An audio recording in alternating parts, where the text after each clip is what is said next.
Last video I did, we were talking about not using any of the perimeter lines because they can put too much strain on the paddle shaft if you put too much pressure on the end of the blade. Two ways to do this without doing that. One is come up in a typical scramble position.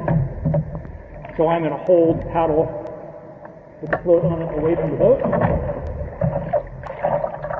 I'm going to have my hand underneath the cockpit coaming on the near side of it. Thumb is around the paddle. My elbow is down on the paddle shaft. That's going to give me good leverage. My other hand is going to reach across to the far deck line, perimeter line out here. I'm going to put the foot close to the cockpit. My forearm is also on the back hatch here on the back of my deck. And I'm going to push off with my forearm and push off with my foot to come up on the deck. I'm then going to take my other foot and put it over the paddle float. I am now laying on the paddle float, so my left leg is almost completely on the paddle float. Now holding the end of the paddle on the other side, I can roll my left leg into the cockpit. I can slow, my right leg is still out on the paddle float, providing a whole lot of support and not putting the paddle under risk because it's under my chest. It can't go anywhere. I will take my right hand and your hand, I will put it underneath my leg. On the paddle float, on the paddle shaft. Looking at the paddle float the whole time, I can put my other leg in. I'm still laying, all my weight is still on the paddle shaft. On the other side, I'm looking at it. And at this point, in order for me to put the paddle skirt back on, pump out any extra water, I can slide this out, slide this in front of me. Tuck this directly underneath my PFD for extra support to make sure I don't fall over, or at least I have support if I do. Since that's challenging for many, there's a heel hook variation of this.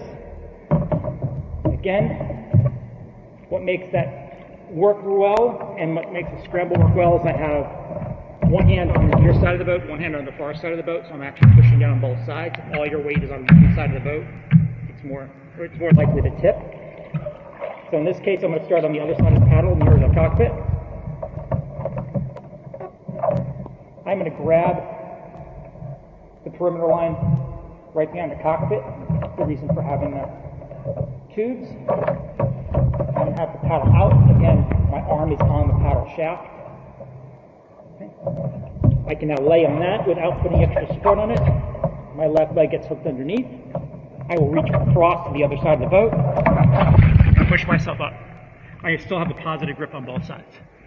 Same thing from here. I'm now laying down on the paddle shaft, get my other leg in. I'm always looking at the paddle float, that's my support. As long as I look at that, I can't go back over. I will continue to look at that until I'm seated. Now the paddle will come back in front of me for me to get my skirt on. I can sit up underneath the PFD to help wedge it in place. Adding it to if you maintain the paddle under the perimeter line, one more thing that I have to worry about, especially in turbulent water, is sliding this back out and back across. It's not free. You're more likely to go back in. One other option for people who can do a scramble and are simply tired at the end of the day and it's not working.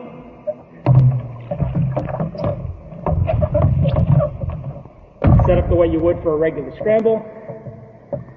Legs float out, get it to the deck, and then get your leg up over it to finish getting yourself through. And now I can either do the paddle float rescue where I slide my legs in the cockpit first, or I can climb over the deck to do a typical scramble. But it's extra support if you could already do a scramble and just having a tough time or you're tired. Last note is that when you take the paddle float off after rescue, it never goes back in the cockpit until you've gotten all the air out of it. It doesn't become an entrapment risk that way. And then we set it up on the deck if that's not normally where you keep it.